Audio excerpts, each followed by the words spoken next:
Welcome back to the Haven Homestead podcast, where we learn and grow together on our way to living more sustainable lives. My name is Chris, and thanks for joining me today. We are on episode 14, and we're going to be talking about companion planting in our gardens. Just as a reminder, you can find all of this information and all of our past episodes on havenhomestead.com. Also, please consider supporting us at Patreon. And our site on Patreon is patreon.com/havenhomestead. And we really appreciate all the patrons we have so far. And we're just got the mugs and t-shirts sent out for our first group of patrons. And we really appreciate your support. And it helps out to keep this show going. The support from those patrons made it possible so that we have used up all of our free space on Spreaker, and so now we're going to be using a paid subscription. So thank you to all the patrons out there that made that possible so we could afford that. So let's jump right into the topic at hand. So companion planting. Well, companion planting is very important because every plant plays a specific role in the overall health of your garden.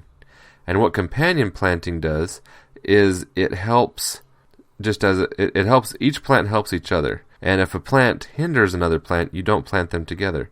So, for instance, I have 5 plants here that we're going to talk about tonight, and the first one is carrots, just as an example. Carrots like tomatoes. In fact, that's a name of a popular book on companion planting. Carrots love tomatoes. And then they have another portion for flowers and edible flower gardens or hummingbird gardens or bee attractant gardens or stuff like that. And that's called Roses Love Garlic by Luis Riot. I don't think it's Riot. It's probably Riot. Riotte. It's a very good book. So you can just get the Carrots Love Tomatoes or the Roses Love Garlic, or you can get them all in one book as far as I know. And it's Carrots Love Tomatoes and Roses Love Garlic. Story's the publisher. So that's just a really good, and that's where I got some of the information here. I found the other information just scattered throughout the internet, and some of the things I already knew. But every plant plays a particular role in the garden, and it's important to know how they can help each other. What makes the most sense in your planting, so when you're setting out your garden, you know exactly what to do. And I have a couple really neat graphics to share with you from heirloomorganics.com, and I'll post them on the site, on our website, havenhomestead.com. Some companion plants will repel harmful insects. So planting marigolds near your tomatoes will help repel bad bugs from the tomatoes. But there are also plants that, like nasturtiums, that help to harbor good bugs, and so they get their leaf cover and I guess their scent and all the other things that they provide bring in the beneficial insects. Sometimes they also will harbor the predator insects that like to prey on the insects that we don't want around, the bugs we don't want. You know, when we talk about this stuff, there are lots of different ways to look at your garden. And what I want to stress to you, the point I want to make to you, is to not think about this plant versus this plant, is to think about some of the needs that those plants have. So, for instance, peas don't have really deep roots, but carrots do, something like that. And so when you plant your carrots, plant them with your peas. So, because they take up different areas, the peas will grow up high and get the sun from up high. The carrots stay low. They also don't occupy the same root area. So think about that when you're thinking about how you want to set your plants up. If there's something that you don't want to shade out your shorter plants, but you do want to make sure that all of the areas, all the available sunlight is taken up by these different plants, by their friends, their companions around them, the buddy system, if you will. So there are a couple different types of companion planting. Square foot gardening is a type of companion planting because you grow plants so close to each other that if they're not compatible, you'll have a poor yield.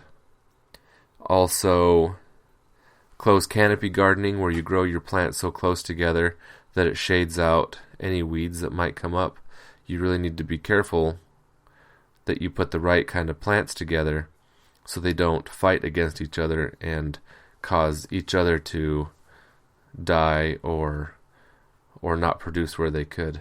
A forest garden or a food forest or a permaculture forest, any of those sort of are all the same thing, and that is where you use all the layers of the forest. There's the canopy, there's the mid-sized trees, the small trees, the shrubs, the herbaceous, the ground cover, the root zone, and the vines. And those are all have a particular place that they use. They all make the most of the sunlight that gets to them. And companion planting, you don't have to say this plant will deter the pests from this plant from another plant, but you can say that plant A takes the high sun, plant B likes a little bit of shade and it's shorter, so it doesn't need the same sun. Anyway, I'm sure you understand what I mean. So when you're planting a forest garden or a food forest, you want to take all 7 areas into account and plant in that. And if there's something that's tall, then you can plant a vine near there and it'll grow up it. And so it'll utilize that space. And the goal of this is to copy or emulate a natural forest with all the different layers. Another companionship planting is if you don't want to use pesticides. So that's another reason to companionship plant. Let's start talking about our first plant, which is carrot. So carrots like bush beans, pole beans, lettuce, onion, pea, radishes, and tomatoes. That's the name of the book, Carrots Love Tomatoes. But it doesn't like chives, dill, or parsnip. So you wouldn't want to plant chives or dill near your carrot patch because it doesn't like to have those around it. And you don't have to worry about copying this down. I mean, if you want to, you can rewind a little bit and copy it down. But I'm going to put charts that have all this information into the show notes if you're interested. The next one is tomatoes, and they like the chives, onions, nasturtium, garlic, asparagus, celery, carrot, parsley, and marigold. The marigolds help to deter the aphids, I believe. But it doesn't like corn, fennel, potato, or brassicas. Brassicas are the cabbage family. One of the old companion planting that has been around for a really long time is the Three Sisters technique. And some of you might have gotten this far into the podcast and said, why hasn't he mentioned the Three Sisters? So I'll mention that right now. Three Sisters is corn, beans, and squash. And when you plant the corn, beans, and squash together, they all take a different area. So the corn will go high and straight, and then the beans can curl up around them and grow on the corn stalk, and then the squash will spread out around the bottom of it, thereby shading the soil, keeping it moist longer. The beans will add nitrogen through the bacteria in their nodules on their roots, and then the corn can be a climbing spot for the beans. So that is an old companion planting. They all three help each other out to make each other stronger and grow together. The third plant on here that we have to talk about today is peas. So the peas really like carrots, turnips, radishes, cucumbers, corn, beans, and potatoes, and also aromatic herbs. So that right there, as long as all the other ones get along together, I'll just do peas and say carrots, and not have turnips, radishes, and the other things that they like together, because the other ones might not like each other. So just got to be careful about how you do it and research into it. Now, peas don't like onions, garlic, or gladiolus. So if you got that gladiolus in your garden, then you might want to not put it by your peas. Our fourth plant are potatoes, and they like beans, corn, cabbage, peas, and eggplants. But they don't like cucumber, pumpkin, squash, sunflower, or tomatoes. So potatoes and tomatoes don't like each other. And sunflower I thought was kind of interesting, that potatoes for some reason don't like sunflowers, but to each their own, I suppose.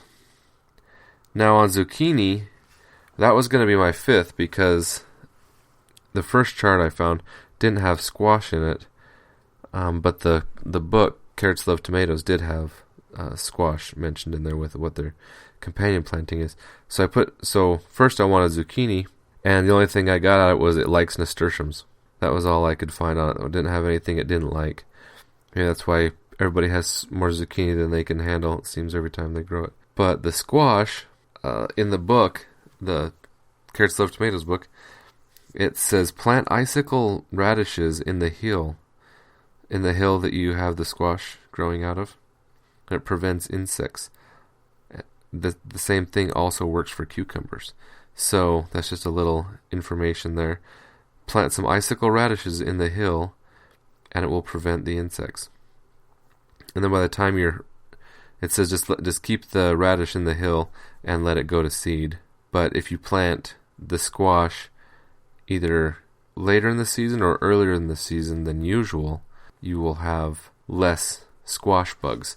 The author says that she plants whatever squash she plants is midsummer squash, almost never has a bug problem. So might be season dependent on when the squash bugs are out. Squash, if you plant nasturtium near the squash, it will help repel the squash bugs too. So it looks like zucchini and squash and probably cucumbers all like nasturtium. So that is that. I was gonna do some companion on like apple trees and stuff like that, but when I looked up apples, the book said look into, just find out from growers what grows best with them. I know if you have comfrey, that mulching the leaves around the bottom of the fruit trees really help. And there are several really good lists of companion plants. Maybe if you just put in companion planting into the Google search bar, you'll get some really good things about companion planting. And some of the sites don't tell you what goes well with what, but they just say that this plant, like basil for instance, helps several different plants. Or comfrey is a really good mulch plant that you can grow, and it will help your other plants in your garden, sort of thing. So just research that. I think you'll be pleasantly surprised on how many plants are useful and can grow in your area. And I have, like I said, a really neat couple graphics to put up on the post, or a couple links rather, that you can just click on it. And I have one that has pictures with what the plant is, what the companions are, and what it doesn't like. And then one that's just words, and they have a few differences in what plants they focused on. But I hope you found today's episode useful, and if there's anything that you would like to hear about on our Patreon account, one of the posts I put up, if you scroll down the posts, it'll say what would you like to hear about, and I would really appreciate it if you would go on to our patreon.com/Haven Homestead page and scroll down through my posts and tell me what you would like to hear about. There's like 5 choices, and if you let me know what it is that you want to hear about,